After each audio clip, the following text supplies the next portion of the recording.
Hace unos 50.000 años, nuestro planeta seguía habitado por distintas especies humanas. Así como te lo cuento, no al estilo de elfos, enanos, hobbits y hombres viviendo juntos en la Tierra Media, aunque bastante parecido. Se trataba de seres humanos que durante la evolución siguieron su propio camino hasta desarrollar cuerpos diferentes. Ciertos grupos sobrevivían en las estepas heladas de Europa.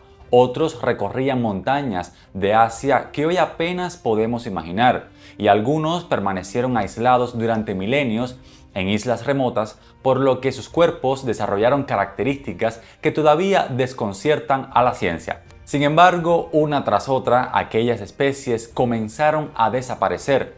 De muchas de ellas heredamos fragmentos de ADN, en otros casos apenas se conservan un puñado de huesos e incluso puede que haya algunas que ni siquiera han sido descubiertas. Durante bastante tiempo la evolución humana se explicó como una historia simple y lineal. Un mono se levantó, empezó a caminar y poco a poco terminó convirtiéndose en nosotros. Hoy sabemos que la realidad fue muchísimo más compleja. Conocemos asimismo que determinados linajes convivieron con nuestros propios antepasados durante miles de años. Algunas poblaciones fueron identificadas primero por su ADN en lugar de por sus fósiles. Existen además restos fósiles tan extraños que todavía generan encarnizadas discusiones entre los paleoantropólogos. Mi nombre es Andrei Villarens y hoy te invito a descubrir las especies humanas más misteriosas y polémicas que han existido. En este documental conoceremos estirpes olvidadas, fósiles que cambiaron la historia de la ciencia y descubrimientos recientes que están obligando a reescribir el árbol evolutivo humano. ¿Cuántas especies humanas existieron realmente? ¿Cuántas seguimos sin conocer? Prepárate, lo que estás a punto de ver cambiará la forma en que imaginas la historia de nuestra especie. Suscríbete, déjame un me gusta y activa la campanita para que me ayudes a llegar a la meta de los 100.000 suscriptores. Ya comenzamos. Un enorme cráneo humano permaneció oculto por décadas dentro de un pozo en el noroeste de China. La persona que lo encontró durante la ocupación japonesa de Manchuria decidió esconderlo allí para impedir que desapareciera en manos del ejército. Transcurrieron generaciones enteras antes de que aquel fósil volviera a salir a la luz. Cuando los investigadores comenzaron finalmente a estudiarlo, comprendieron que estaban frente a uno de los descubrimientos más desconcertantes de la paleoantropología moderna.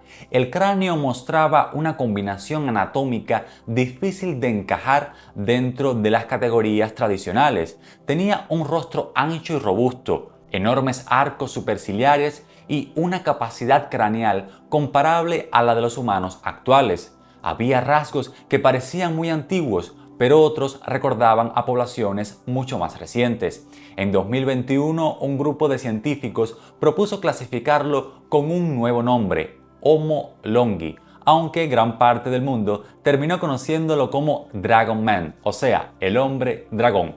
La noticia recorrió a toda prisa los medios de comunicación de todo el planeta, e incluso algunos titulares llegaron a presentarlo como el pariente más cercano del Homo sapiens. Sin embargo, en los círculos especializados, la reacción fue mucho más cautelosa. Varios investigadores sospecharon que el fósil podía pertenecer realmente a un denisovano. Otros consideraban que las diferencias anatómicas no justificaban crear una nueva especie humana. Y una tercera corriente defendió lo contrario. Los debates al respecto continúan en la actualidad porque este hallazgo coloca a la ciencia ante el hecho de que aún no conocemos con certeza cuántas especies humanas poblaron la Tierra. En mi video titulado Todas las especies humanas, te introduje por primera vez en este tema y como ha sido un documental tan popular, decidí hacer este en calidad de continuación para profundizar en aspectos que allí quedaron pendientes. Si aún no lo has visto, bueno, pues no te preocupes, he concebido este para que pueda entenderse de forma independiente. Solemos pensar en nuestra evolución como una historia hasta cierto punto ordenada. Un grupo de primates africanos comenzó a caminar erguido, aparecieron herramientas, cerebros más grandes y conductas cada vez más complejas. Y finalmente, el Homo sapiens logró sobrevivir mientras las demás especies se extinguían. Aquella imagen funcionaba bien para los libros escolares porque transmitía una sensación de continuidad clara. Sin embargo, las investigaciones de las últimas décadas han sumado matices y aristas complejas a ese relato. En el documental anterior vimos cómo distintos grupos de individuos coexistieron durante cientos de miles de años y el modo en el que varios llegaron incluso a mezclarse entre sí. Ahora te propongo avanzar un paso más allá, porque el verdadero caos comienza cuando los investigadores intentan clasificar todos esos conglomerados humanos dentro de un árbol evolutivo coherente. Cuando los biólogos estudian animales actuales, pueden observar poblaciones completas, analizar comportamiento, reproducción y genética. En paleoantropología ocurre algo muy distinto. La mayoría de las veces todo depende de restos incompletos encontrados en cuevas, antiguos sedimentos o lechos fluviales. Un molar aislado, parte de una mandíbula o vestigios deformados de un cráneo pueden terminar convirtiéndose en la base para reconstruir un pueblo entero. Por eso, clasificar especies humanas antiguas resulta muchísimo más difícil de lo que imaginamos. La interrogante principal lleva décadas dividiendo a los especialistas. ¿Cómo saber si dos fósiles pertenecen a especies distintas? Según algunos paleoantropólogos, pequeñas diferencias anatómicas justifican crear nuevas especies humanas. Otros creen que muchas de esas variaciones reflejan cambios normales dentro de una misma población. Esta tensión es tan conocida dentro de la disciplina que incluso poseen nombres informales. Por un lado están los llamados splitters, que son los investigadores que tienden a dividir el árbol humano en muchas especies distintas. Por otro lado aparecen los lumpers, quienes prefieren agrupar fósiles y considerar que varias diferencias pueden explicarse mediante adaptación regional, cambios acumulados a lo largo del tiempo o simple mutabilidad biológica.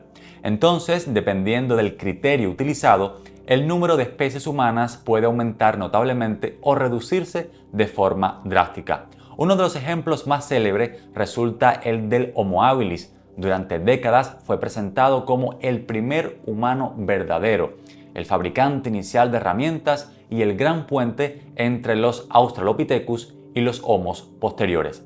Sin embargo, cuanto más estudiaron sus fósiles, más se incrementaron las dudas. Algunos cráneos atribuidos al habilis exponen rasgos muy primitivos, mientras otros aparecen mucho más próximos al Homo erectus. Algunas mandíbulas poseen proporciones difíciles de reconciliar entre sí, y ciertos restos parecen pertenecer a poblaciones bastante diferentes. El paleoantropólogo Bernard Wood llegó a plantear que tal vez el Homo habilis no representa una sola tipología bien definida. Tal vez estamos agrupando bajo una misma etiqueta fósiles pertenecientes a poblaciones distintas.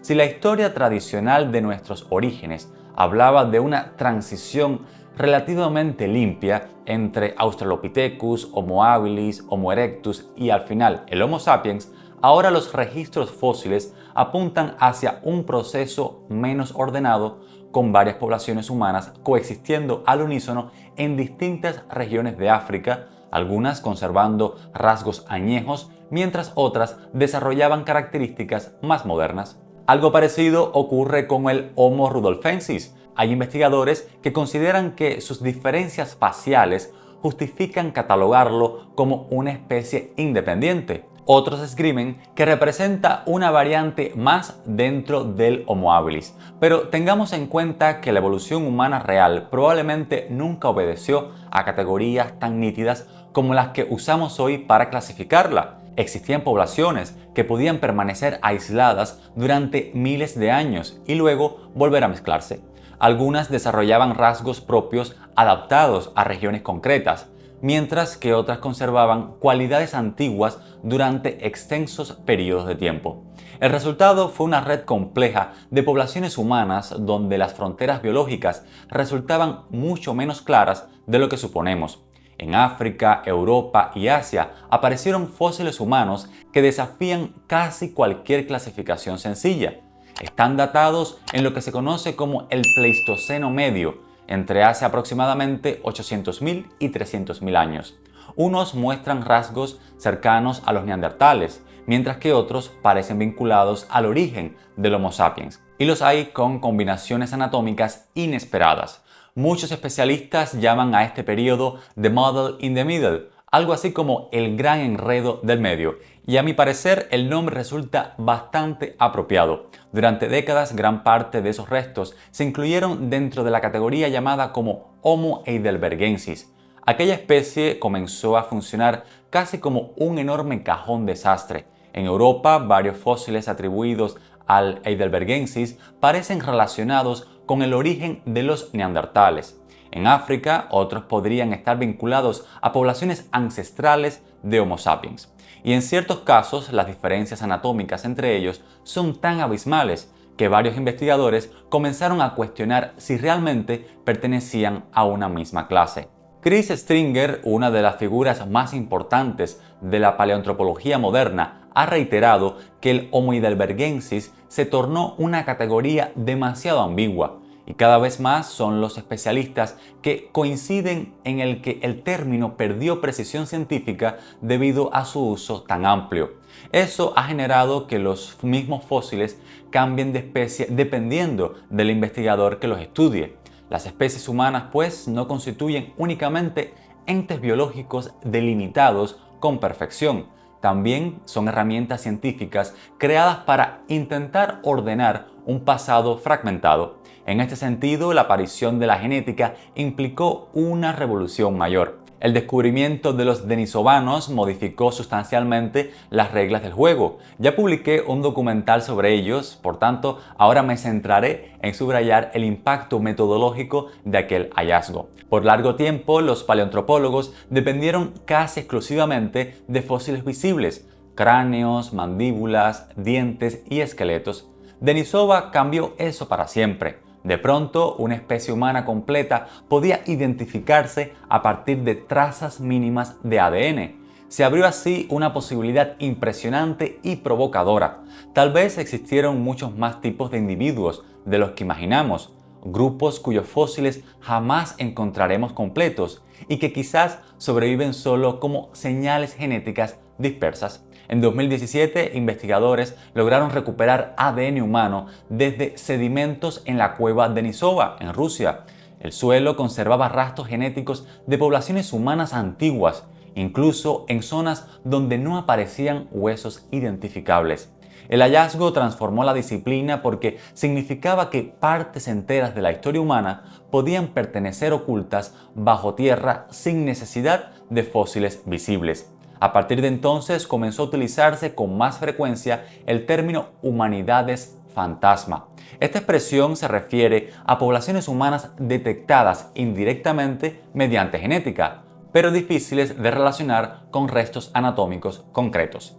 Asia se ha convertido en uno de los continentes más desconcertantes para el análisis de la evolución humana. Durante muchísimo tiempo, este relato estuvo dominado principalmente por África y Europa. Sin embargo, descubrimientos recientes en China y otras regiones asiáticas están obligando a reconsiderar esa visión.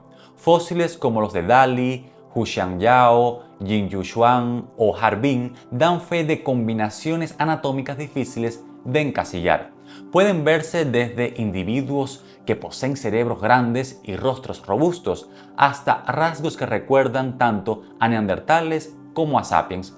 Otros podrían pertenecer a linajes humanos completamente distintos. Tal vez Asia conservó una densidad humana mucho mayor de la que preveíamos hace apenas unas décadas. Gran parte de ese continente posee condiciones pésimas para la conservación fósil. Las selvas húmedas destruyen huesos con rapidez. Muchas cuevas quedaron inundadas tras el final de la última glaciación y enormes regiones costeras habitadas durante el Pleistoceno permanecen hoy bajo el mar. Eso significa que capítulos enteros de la historia humana quizás se perdieron para siempre. Los avances de la paleoantropología moderna, aplicada al estudio de los orígenes y el desarrollo humano, nos coloca ante un panorama que se complejiza cada vez más. Y como si esto no fuera suficiente, afloraron, aislados en islas remotas, vestigios de pequeños grupos de personas con características anatómicas tan extrañas que los científicos pensaban que debían pertenecer a sujetos enfermos. Justamente sobre esto te comentaré en los próximos minutos. Si eres amante de la prehistoria, la historia antigua y las civilizaciones perdidas, te recomiendo mi novela Andreíadas. En ella descubrirás cómo convivieron varias especies humanas en un pasado que no mencionan los libros de texto. Para que tengas más información, te dejo un enlace en la caja de descripción del video. Al adquirir mi libro me estarás ayudando muchísimo a impulsar mi carrera como escritor. Resultaba usual que cuando los científicos hablaban sobre éxito evolutivo humano, casi todas las miradas se enfoquen hacia nosotros. El Homo sapiens parecía el desenlace lógico de este devenir. Nuestra especie llegó a todos los continentes, logró transformar ecosistemas completos y desarrolló civilizaciones capaces de alterar el planeta entero. Sin embargo, existe un detalle que rara vez se alude fuera de la paleoantropología.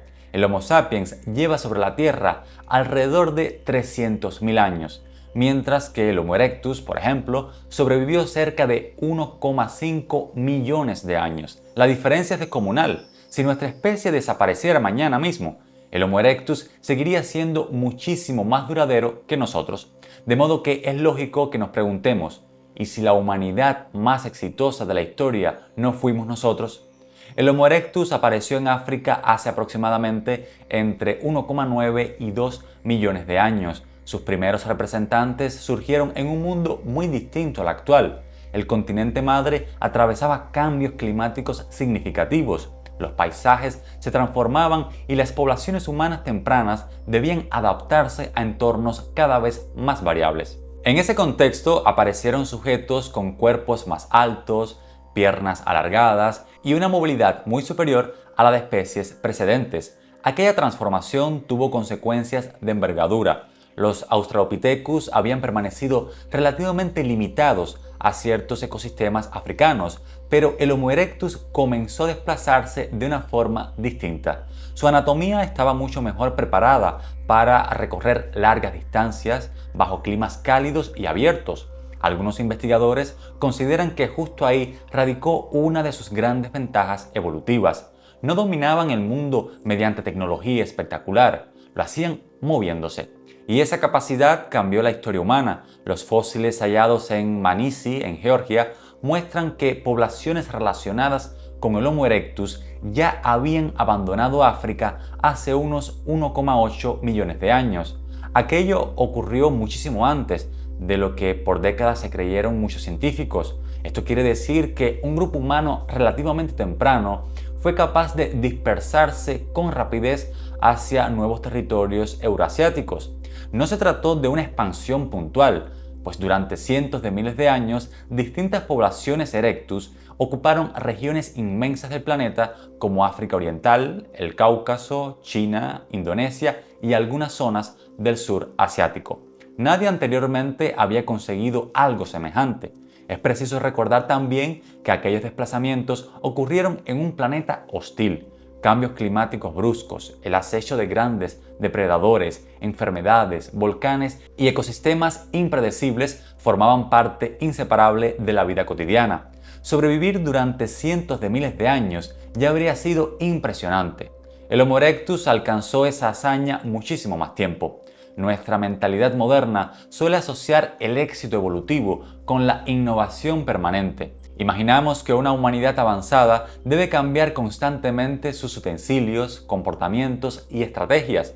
Sin embargo, el Homo erectus parece haber seguido una lógica distinta. Gran parte de sus herramientas permanecieron bastante estables durante periodos prolongados. Algunos investigadores interpretaron esa estabilidad tecnológica como una señal de escasa creatividad.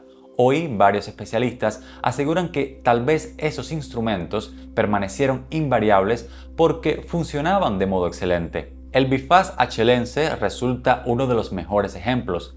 Estas herramientas de piedra surgieron hace aproximadamente 1,7 millones de años y continuaron utilizándose durante larguísimos periodos en distintas regiones. Su diseño era simple, resistente y muy versátil. Servían para cortar carne, trabajar la madera, procesar animales y múltiples actividades cotidianas más. A veces hablamos de tecnología simple porque tendemos a comparar aquellas herramientas con las del presente. Sin embargo, mantener una estrategia eficaz durante cientos de miles de años también representa una forma extraordinaria de adaptación evolutiva. El Homo erectus no necesitaba transformar radicalmente su entorno para sobrevivir, y su estilo de vida funcionó durante un tiempo casi inimaginable. Además, estudios recientes sugieren que poseía una elevada flexibilidad ecológica. Sus grupos subsistían tanto en sabanas abiertas como en regiones boscosas, climas templados u otros entornos, lo cual indica una capacidad adaptativa formidable. Es probable que el dominio del fuego haya desempeñado también un papel importante, aunque este acápite debemos ser prudentes porque las evidencias halladas en varios yacimientos aún están en controversia. Zhuqiang, en China, fue presentado como uno de los ejemplos clásicos de uso controlado del fuego por el Homo erectus. Investigaciones posteriores matizaron parte de aquellas interpretaciones, aunque muchos especialistas continúan considerando probable que distintas poblaciones erectus utilizaran ese elemento de manera regular en ciertos contextos. El fuego proporciona calor, protección frente a depredadores y nuevas posibilidades alimenticias.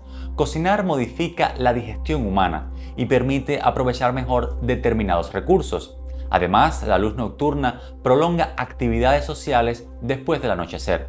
Desconocemos con exactitud hasta qué punto el Homo erectus dominaba estas capacidades. Lo que sí resulta incuestionable es que incluso formas básicas de control del fuego habrían ofrecido ventajas excepcionales. Lo más increíble de estos individuos podría resumirse en su resistencia histórica.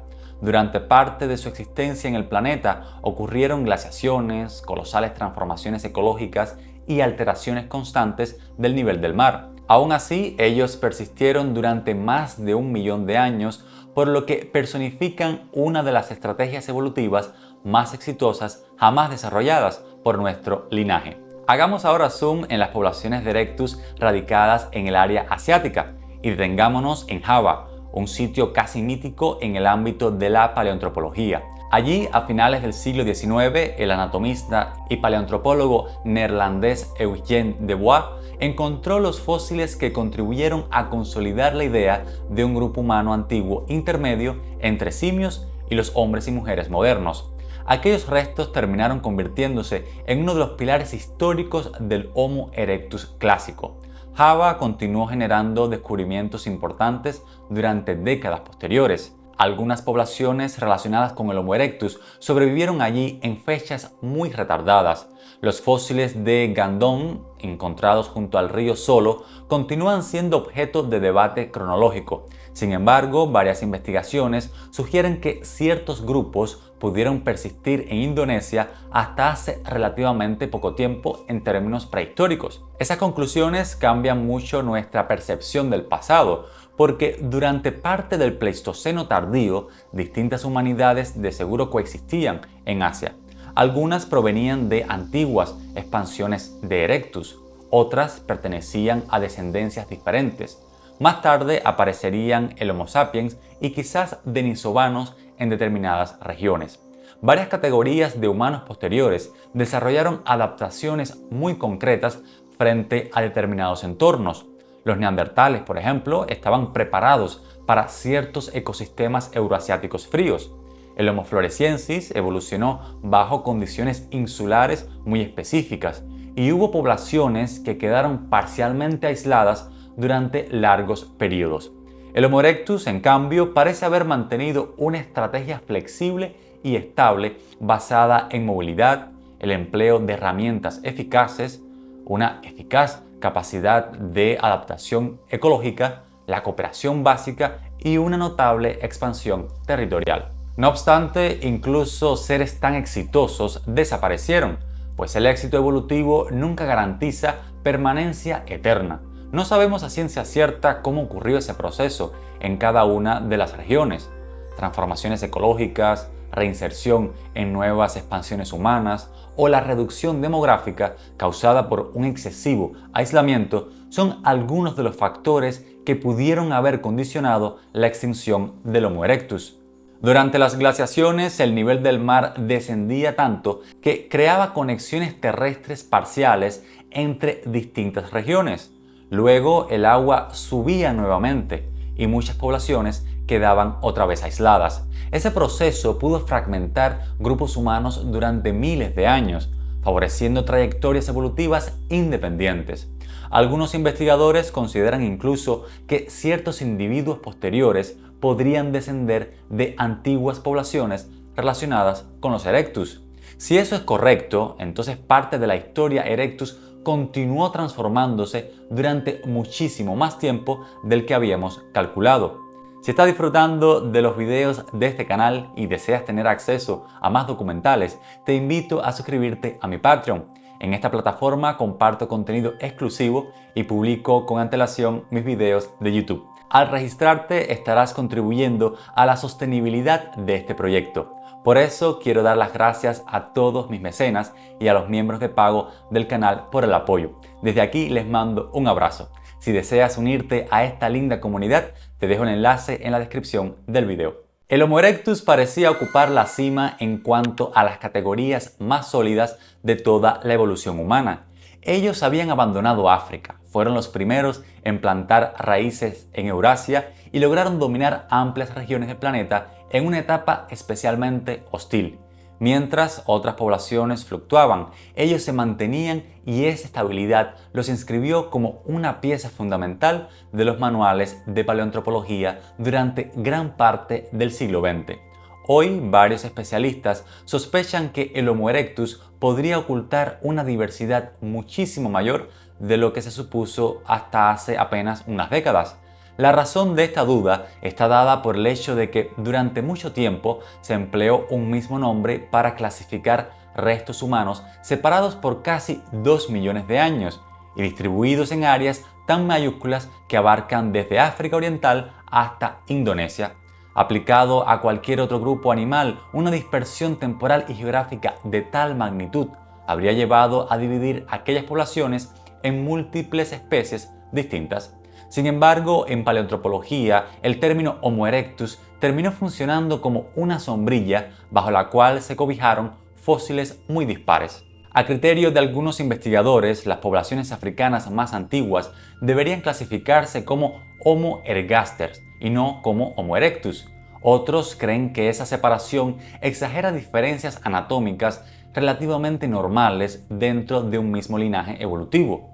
El debate puede parecer técnico, pero cambia la forma en que entendemos la expansión humana temprana. Si el Homo erectus representa una sola tipología adaptable, entonces estaríamos ante una de las especies más exitosas de toda la evolución humana. Pero si aquellas poblaciones pertenecían a linajes distintos, entonces el panorama se transfigura de modo radical, pues lo que durante décadas concebimos como una única expansión humana podría haber sido una red mucho más compleja de poblaciones imbricadas entre sí de manera imperfecta, separadas durante largos periodos y adaptadas a entornos distintos. La evolución humana se ha explicado sobre todo desde África y Europa. Asia aparecía casi como un territorio secundario ocupado por poblaciones relativamente homogéneas de Homo erectus. Sin embargo, varios descubrimientos recientes están obligando a reconsiderar esa visión. Los fósiles asiáticos atribuidos tradicionalmente al Erectus exhiben diferencias importantes según la zona y el periodo temporal. Algunos cráneos encontrados en China poseen estructuras mucho más robustas que ciertos restos africanos. En otros se observan proporciones craneales difíciles de reconciliar entre sí. Más de un estudioso intuye que parte de esa diversidad podría reflejar algo más que simples variaciones regionales. En Zhoukoudian, cerca de Pekín, como te estaba comentando antes, comenzaron a aparecer entre 1921 y 1929 los fósiles del llamado Hombre de Pekín, una población de Homo erectus que habitó el norte de China hace entre unos 770.000 y 230.000 años.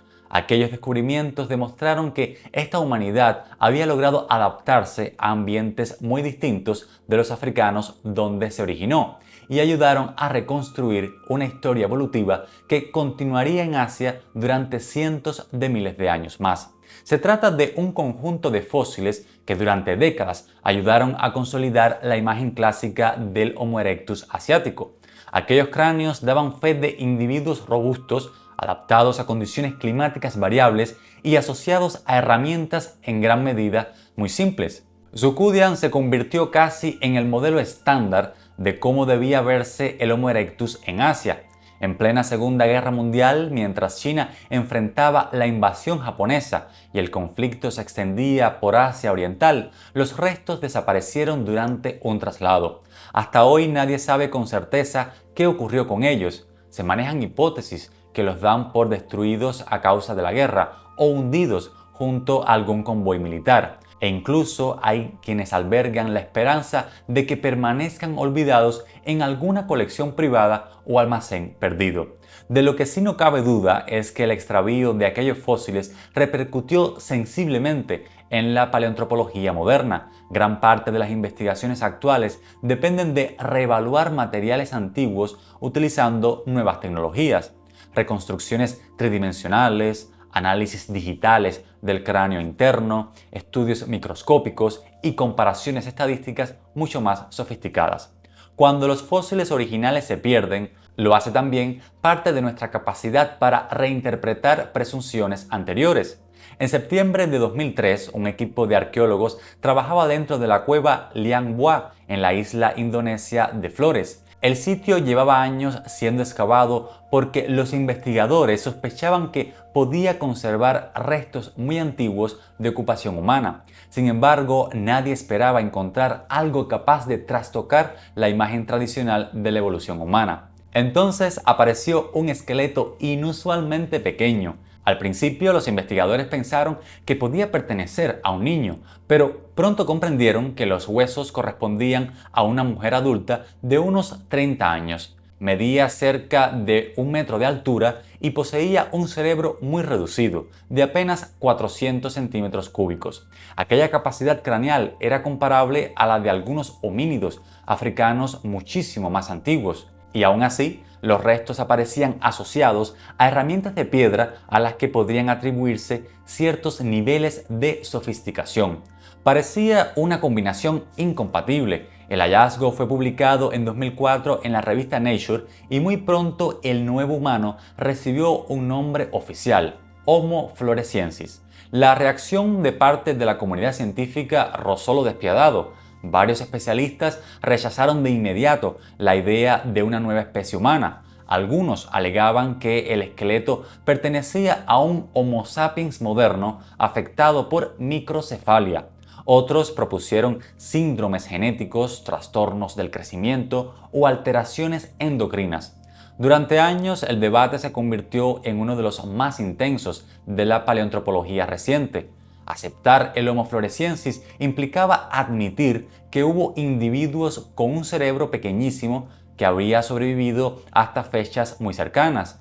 Tal concepción chocaba con la lógica de que en la evolución humana los cerebros más grandes producían automáticamente formas más complejas de comportamiento. Después emergieron nuevos datos. Los restos encontrados en Liang Bua pertenecían a varios individuos distintos portadores de singularidades anatómicas que resultaban demasiado extrañas para entenderlas solo mediante patologías modernas. Las muñecas, por ejemplo, conservaban rasgos muy antiguos. Los hombros mostraban proporciones inesperadas. En tanto, los pies resultaban enormes respecto al cuerpo y extremadamente largos. El conjunto anatómico parecía pertenecer a sujetos que habían seguido una trayectoria evolutiva muy diferente. Además, las excavaciones revelaron herramientas de piedra, restos de animales procesados y evidencias de ocupación prolongada de la isla. Hoy en día, la mayoría de los especialistas acepta al Homo floresiensis como una especie humana válida. Sin embargo, una incógnita queda suelta. Me refiero a lo aislado del lugar. Durante el Pleistoceno, incluso en momentos donde el nivel del océano descendía de modo drástico, varias barreras marítimas seguían separando la isla del resto del continente asiático. Eso significa que los antepasados de Homo floresiensis tuvieron que cruzar tramos de agua importantes muchísimo antes de la expansión marina del Homo sapiens. Ignoramos detalles exactos sobre cómo sucedió. Se habla de desplazamientos accidentales mediante vegetación flotante arrastrada por tormentas o tsunamis, y también de algún tipo de navegación rudimentaria. Cualquiera de las opciones resulta fascinante porque implica movimientos humanos sobre mar abierto muchísimo antes de lo que se consideraba posible. La propia Flores ayuda a entender por qué aquellos seres terminaron desarrollando características tan poco comunes. La isla funcionaba como un ecosistema aislado donde la evolución seguía reglas particulares. Allí existieron elefantes diminutos del género Stegodon, descomunales cigüeñas depredadoras y dragones de Komodo capaces de ocupar el papel de grandes cazadores terrestres. En ambientes insulares con recursos limitados, muchos animales desarrollan tamaños corporales extremos. Este fenómeno recibe el nombre de enanismo insular. Durante mucho tiempo, varios expertos sospecharon que algo parecido pudo haber ocurrido con el Homo floresiensis. De hecho, estudios recientes han reforzado bastante esa hipótesis. En 2016, excavaciones en Matamengue, también en Flores, detectaron vestigios humanos todavía más antiguos y aún más pequeños que los encontrados en Liangbua. Las investigaciones publicadas durante los últimos años sugieren que los antepasados del floresiensis ya estaban reduciendo sus dimensiones corporales desde hace unos 700.000 años. Esto significa que el aislamiento insular transformó profundamente aquellas poblaciones humanas durante larguísimos periodos evolutivos. Entre los rasgos que ya te describí del Homo floresiensis hice referencia a un pequeño cerebro. Con este atributo sobrevivió cientos de miles de años en un entorno complejo, fabricó herramientas y explotó recursos de manera eficiente. Algunos investigadores consideran incluso que podía conformar grupos y organizar estrategias coordinadas para cazar al Stegodon enano. ¿Cuánto sabemos en concreto sobre la correspondencia entre tamaño cerebral e inteligencia? El Homo floresiensis no parece encajar bien en muchas expectativas tradicionales. Además, debemos tener en cuenta otro aspecto. Las dataciones actuales sugieren que ellos sobrevivieron hasta hace aproximadamente 50.000 años, quizás algo más en algunos contextos. Entonces, cuando el Homo sapiens comenzaba a expandirse por ciertas regiones del sudeste asiático, aquellas pequeñas humanidades todavía habitaban Flores. Estamos hablando entonces de la posibilidad de que dos especies humanas con anatomías distintas hayan coexistido en la misma región del planeta. Tal vez Tolkien nunca estuvo tan errado con sus hobbits de la Tierra Media después de todo. Se han llegado a relacionar ciertos relatos tradicionales de Flores sobre pequeñas criaturas humanoides llamadas Ebu Gogo, con posibles recuerdos culturales deformados de encuentros antiguos. La mayoría de especialistas mantiene mucha prudencia con estas hipótesis, ya que no se dispone de evidencias directas que permita confirmarla. Sin embargo, la propia existencia de estas narraciones demuestra hasta dónde el Homo floresiensis impactó en la imaginación moderna. En 2019, un equipo internacional encabezado por el paleoantropólogo francés Florent de Troyes anunció el descubrimiento de una nueva especie humana en Filipinas. Los restos habían sido encontrados en la cueva de Callao, en la isla de Luzón, y recibieron el nombre de Homo luzonensis. Si bien los fósiles eran fragmentarios, mostraban una combinación anatómica bastante extraña. Los dientes eran pequeños y con apariencia relativamente moderna. Sin embargo, algunos huesos de manos y pies recordaban estructuras mucho más vetustas. Ciertas falanges lucían muy curvadas, algo habitual en homínidos adaptados de modo parcial a la trepa. Asimismo, algunos de sus rasgos recordaban más a homínidos africanos antiquísimos que a poblaciones humanas recientes del continente asiático. Todavía no sabemos con precisión de dónde provenía este linaje ni cuándo llegaron sus antepasados a territorio filipino. El conjunto en cuestión mezcla rasgos que parecían pertenecer a momentos evolutivos muy distintos. Debo precisarte que Luzón nunca estuvo conectada completamente al continente asiático, ni siquiera durante los períodos glaciales. Así que los antepasados del Homo luzonensis también tuvieron que cruzar barreras marítimas de envergadura. Y mientras los científicos intentaban desentrañar las claves de los laboratorios evolutivos independientes que constituían Flores y Luzón en el sudeste asiático, En África se estaba desatando una nueva revolución para la ciencia. En 2013, dos exploradores sudafricanos llamados Steven Tucker y Rick Hunter ingresaron en una zona estrechísima del sistema de cuevas Rising Star, cerca de Johannesburgo. El acceso era tan complicado que algunos pasajes apenas permitían el paso de un cuerpo delgado. Después de arrastrarse por largos tramos oscuros, llegaron a una cámara profunda donde comenzaron a ver huesos humanos por todas partes. Lo que encontraron allí se convirtió en uno de los mayores descubrimientos paleoantropológicos del siglo XXI. El paleoantropólogo Lee Berger organizó una excavación internacional. Debido a las dimensiones reducidas de los túneles, solo podían acceder investigadores especializados en espeleología con el requisito extra de ser muy flacos. Aquellas expediciones científicas se conocieron como las Underground Astronauts. La excavación recuperó más de 1500 fósiles pertenecientes a una especie humana desconocida hasta ese entonces, la cual recibió el nombre de Homo naledi. Poseía una combinación anatómica conformada por piernas y pieles relativamente adaptados para caminar de manera eficiente. En cambio, las manos tenían dedos muy curvados, propicios para trepar, y el torso conservaba proporciones primitivas. El cerebro era de dimensiones mínimas, con un volumen aproximado entre 460 y 610 centímetros cúbicos. Los especialistas supusieron que el Homo naledi debía ser muy antiguo, y cuando llegaron las dataciones se determinó que había existido hacia alrededor de entre 335.000 y 236.000 años, de modo que coincidió con los primeros Homo sapiens africanos. La enorme concentración de cuerpos dentro de una cámara tan difícil de alcanzar condujo a Berger y parte de su equipo a plantear una conjetura polémica. Tal vez el Homo naledi depositaba deliberadamente a sus muertos dentro de la cueva. Entre las reacciones del mundo académico se señaló la escasez de evidencias sólidas para dar por sentada la práctica de rituales funerarios.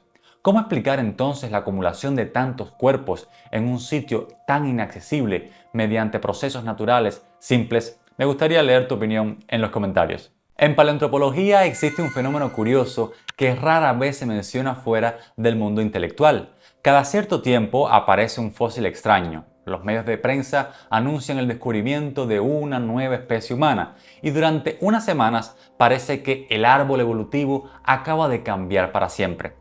Sin embargo, años después, la mayoría de esos nombres desaparecen poco a poco de los debates científicos, quedan absorbidos por otras categorías o pasan a ser simples notas al pie dentro de artículos especializados.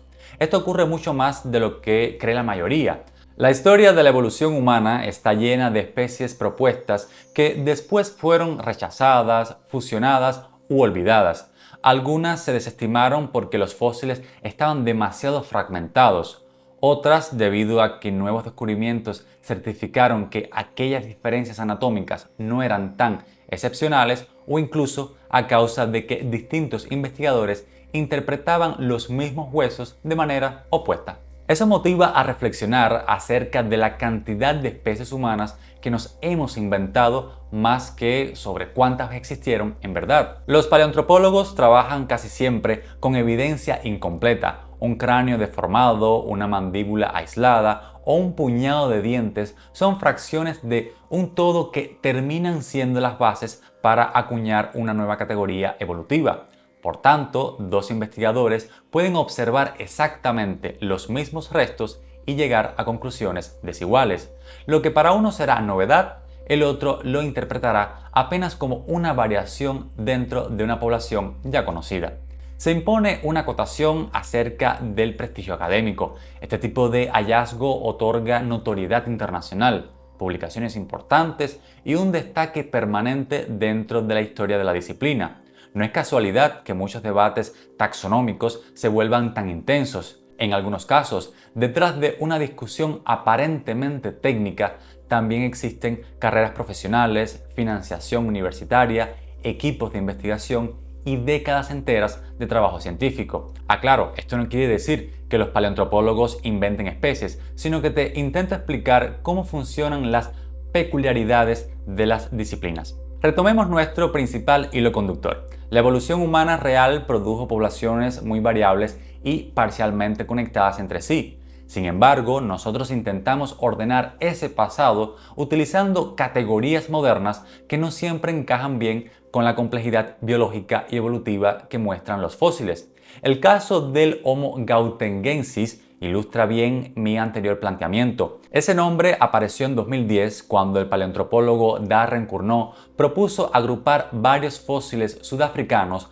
bajo una nueva especie humana. Según su interpretación, aquellos restos representaban una población distinta dentro del género Homo. Sin embargo, la reacción de buena parte de la comunidad científica fue muy crítica. Muchos especialistas señalaron el problema de que los fósiles utilizados procedían de distintos lugares y pertenecían a periodos temporales variados. Además, las diferencias anatómicas esgrimidas para justificar la nueva especie parecían demasiado ambiguas. ¿Estamos fragmentando en demasía el árbol humano?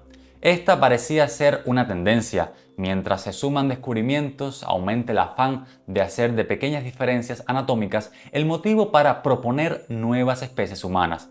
Resulta paradójico que si aplicáramos ciertos criterios paleoantropológicos modernos sobre poblaciones humanas actuales, probablemente terminaríamos clasificando a muchos Homo sapiens como especies distintas.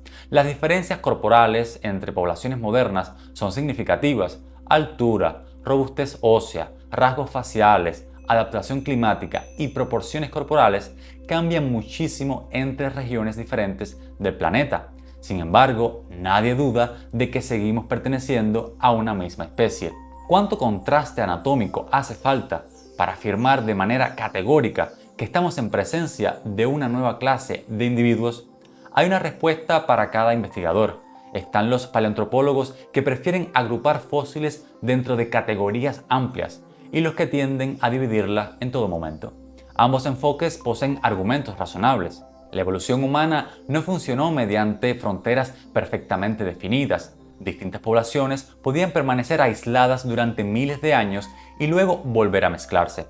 Algunas desarrollaban rasgos particulares adaptados a regiones concretas, en tanto otras conservaban características antiguas durante larguísimos periodos. El resultado fue un mosaico de poblaciones donde los límites biológicos resultaban mucho menos exactos de lo que solemos imaginar. Es justo por eso que alrededor de ciertos nombres taxonómicos las discusiones han durado décadas. Una de esas controversias gira en torno al Homo rhodesiensis. La denominación surgió a partir del célebre cráneo de Kawe, descubierto en Zambia en 1921. El fósil poseía un rostro de facciones robustas, enormes arcos superciliares y una capacidad craneal relativamente elevada. Durante buena parte del siglo XX, varios investigadores lo consideraron un posible ancestro africano del Homo sapiens. Sin embargo, otros especialistas comenzaron a utilizar la categoría Homo heidelbergensis para fósiles similares. Esta etiqueta acabó siendo un gran contenedor donde se agrupan fósiles europeos y africanos muy distintos entre sí. Algunos parecían próximos al linaje neandertal, otros estaban quizá ligados al origen de Sapiens. Los círculos científicos no tardaron en cuestionarse si aquella categoría seguía teniendo sentido. A partir de ahí se incorporaron propuestas taxonómicas. Hubo especialistas que defendieron recuperar el Homo rhodesiensis para ciertos fósiles africanos. Otros expresaron su desacuerdo debido a sus asociaciones coloniales con la antigua Rhodesia británica.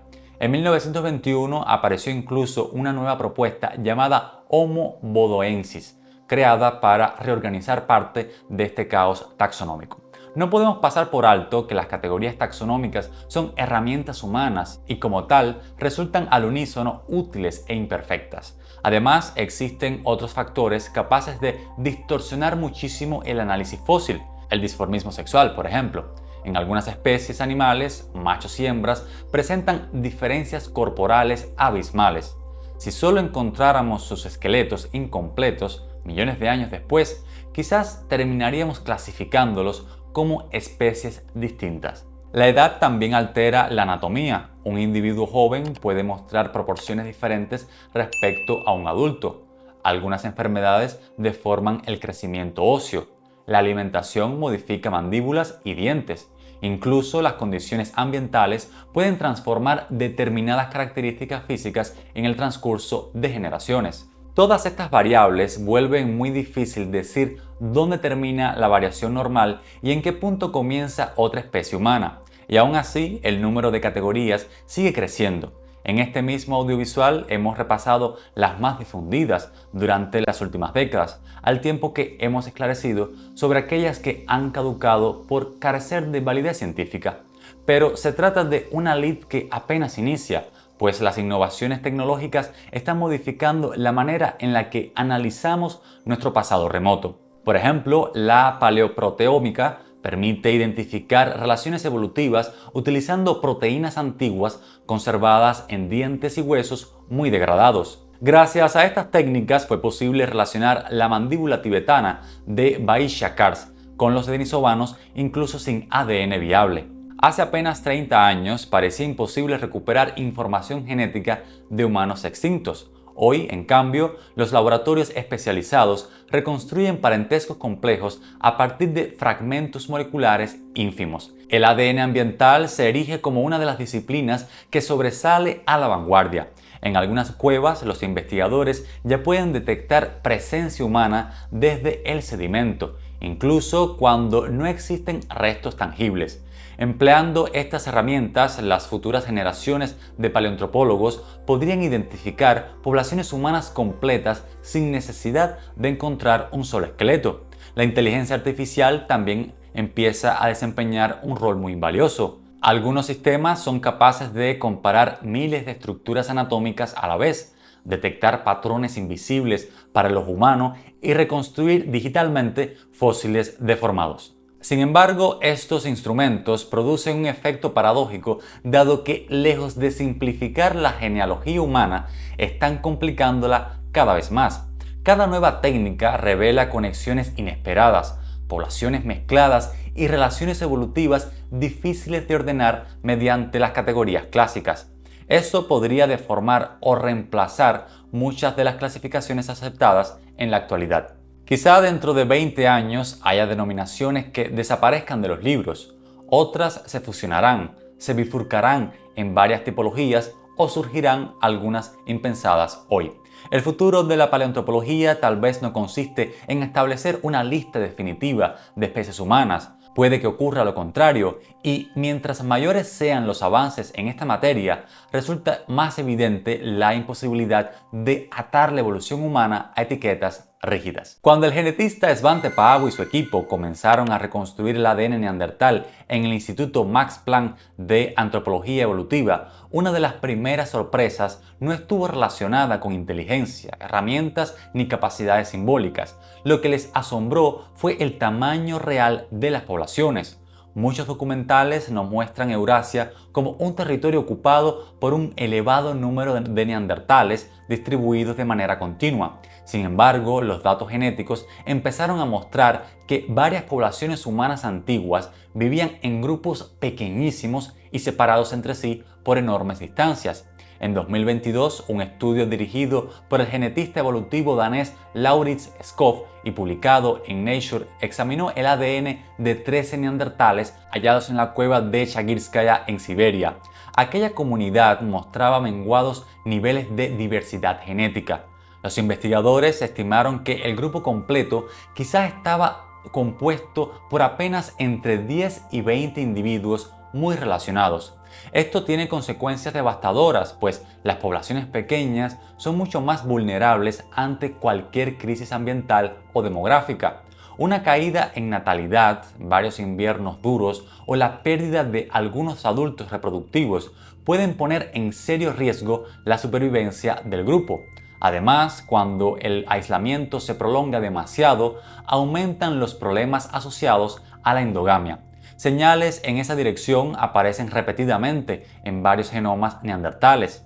En 2018, un análisis del genoma obtenido en la cueva de Denisova develó que algunos ancestros de aquella población ya presentaban parentescos muy cercanos durante generaciones anteriores. Los investigadores detectaron patrones compatibles con comunidades pequeñas y aisladas, de modo que cambió la discusión clásica sobre la desaparición del Neandertal. Si antes el debate giró en torno a quién poseía mejores herramientas o estaba dotado de mayor inteligencia, a día de hoy muchos especialistas consideran que el verdadero inconveniente pudo ser demográfico.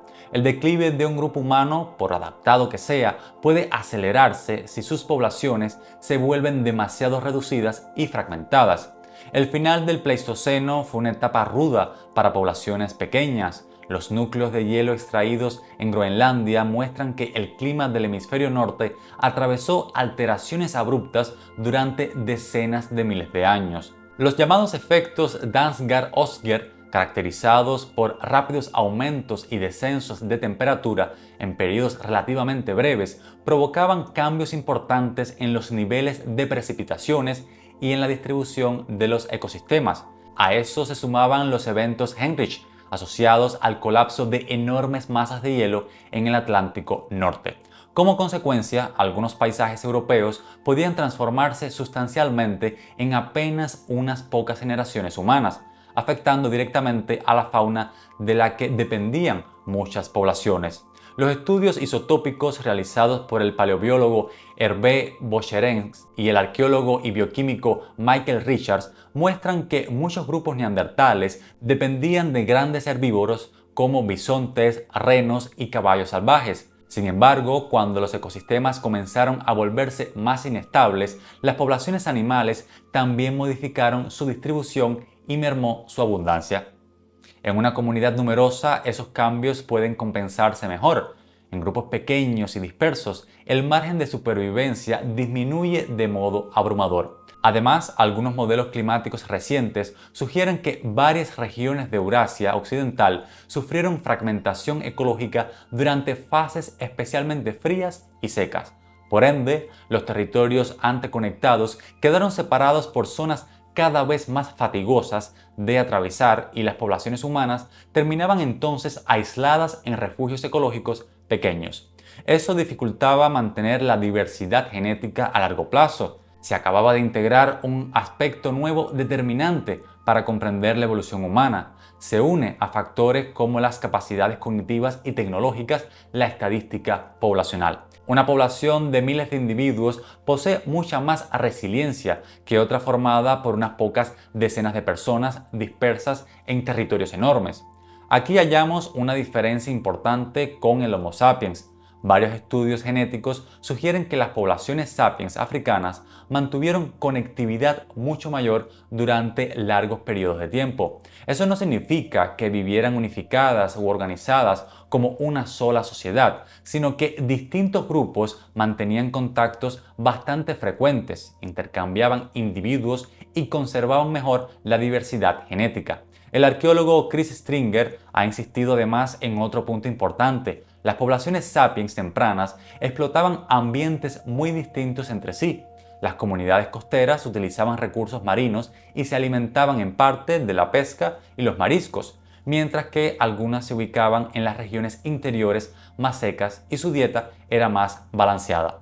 Tal diversidad ecológica reducía el riesgo de colapso simultáneo, porque cuando un grupo humano depende excesivamente de un único tipo de ecosistema, cualquier alteración importante puede producir consecuencias desoladoras. Estas últimas afirmaciones no significan que el Homo sapiens fuera por eso superior. Lo que sí queda claro es que sus poblaciones parecen haber sido más amplias, conectadas y diversas en determinados momentos críticos desde el punto de vista ecológico. Y aún así, nuestra especie tampoco esquivó el peligro de desaparecer. En 2023, un estudio publicado en la revista Science formuló que los ancestros humanos atravesaron un cuello de botella demográfico severo hace aproximadamente entre 930.000 y 813.000 años. Según sus modelos genéticos, la población reproductiva efectiva pudo descender hasta alrededor de los 1.280 individuos. El texto manifiesta hasta qué punto la historia humana fue frágil. Nuestra supervivencia tampoco estaba garantizada y la extensión de otras clases de individuos resultó un proceso multicausal en el que incidieron los cambios climáticos, la fragmentación poblacional, el aislamiento geográfico y la absorción genética. La imagen de la evolución humana como una secuencia lineal de especies reemplazándose unas a otras se desmoronó a partir de la genética. En 2010, el análisis del genoma neandertal confirmó que las poblaciones humanas actuales fuera de África conservan rastros de aquel ADN. Poco después aparecieron resultados similares con los denisovanos. Existen poblaciones de Oceanía que poseen porcentajes relativamente altos del ADN de estos últimos. Además, ciertos genes heredados de aquellos habitantes remotos continúan teniendo efectos biológicos importantes hoy. Un ejemplo muy citado es el de EPA-S1, un gen asociado a la adaptación a grandes altitudes e identificado en poblaciones tibetanas, parece proceder de antiguos cruces con denisovanos. Investigaciones dirigidas por el genetista evolutivo Rasmus Nielsen mostraron que aquella variante genética ayuda a tolerar condiciones de bajo oxígeno en altitudes extremas. Algunas poblaciones humanas quizás desaparecieron como grupos anatómicamente diferenciados, pero parte de sus genes continúa sobreviviendo tras mezclarse con sapiens. La adolescente descubierta en Denisova en el 2018 refuerza esta tesis. Los análisis genéticos mostraron que era hija de madre neandertal y padre denisovano. El hallazgo acaparó la atención porque daba fe de cruces recientes entre ambas poblaciones. Nos encontramos ante seres capaces de coexistir, mezclarse y transmitir genes entre sí. Quizá varias especies humanas no desaparecieron de manera abrupta e irreversible. En lugar de eso, algunas fueron absorcidas de a poco por poblaciones más amplias. Otras se fragmentaron hasta volverse inviables demográficamente o quedaron atrapadas en ecosistemas cada vez más inestables. Asimismo, las propias expansiones sapiens de seguro reconfiguraron la ecología del final del Pleistoceno. Una población más numerosa consume más recursos, ocupa más territorio y aumenta la presión sobre grupos pequeños ya vulnerables. No hace falta imaginar exterminios organizados para producir consecuencias enormes. En algunos casos, bastan pequeños desequilibrios sostenidos durante miles de años. Menos acceso a determinadas presas, disminución del espacio reproductivo, reducción del intercambio genético y mayor aislamiento. En otro orden de cosas, investigaciones recientes sugieren que varias desapariciones humanas quizás fueron mucho más lentas de lo que teníamos entendido. La extinción neandertal no constituyó un reemplazo hasta cierto punto rápido tras la llegada del Homo sapiens a Europa. Ese proceso fue mucho más complejo y regional. Algunas poblaciones desaparecieron antes que otras. Varias coexistieron durante miles de años con sapiens y el resto se mezcló parcialmente antes de desvanecerse. Lo mismo podría haber ocurrido con otras poblaciones humanas asiáticas todavía poco comprendidas. El Homo sapiens no sobrevivió porque se tratara de una humanidad perfecta o predestinada a dominar el planeta. Los datos actuales apuntan más bien hacia otra dirección. Nuestra especie logró mantener poblaciones relativamente amplias y conectadas mientras que otras sufrían fragmentación demográfica en un planeta sometido a cambios ecológicos ininterrumpidos. Pero incluso hoy seguimos trabajando con un registro fósil limitado. Por eso nos sigue provocando una pregunta. ¿A cuántos de los grupos humanos que poblaron el planeta hemos logrado conocer e identificar antes de que desapareciesen sin dejar más fragmentos mínimos de su historia bajo la Tierra? Siempre creímos que la evolución humana era simple. Hoy sabemos que estuvimos errados. Nuestro planeta estuvo habitado por distintas clases de sujetos que sobrevivieron, evolucionaron y se esfumaron, dejando apenas pedazos de su existencia bajo el suelo. Quizá lo que conocemos es apenas una fracción mínima de esa historia. Cada nuevo fósil, fragmento de ADN y cueva excavada puede cambiar nuevamente nuestra imagen del pasado. Por eso, si quieres profundizar mucho más en algunos de estos grupos, puedes ver también los documentales completos del canal dedicados a los neandertales, los denisovanos y Homo sapiens. Porque tal vez la historia humana sea la de muchas voces extintas cuyo eco intentamos escuchar. Espero que hayas disfrutado de este video, no olvides suscribirte, dejarme un like y tus comentarios para que me ayudes a llegar a la meta de los 100.000 suscriptores. Ahora solo me resta invitarte a ver este otro documental que te propongo. Hasta la próxima.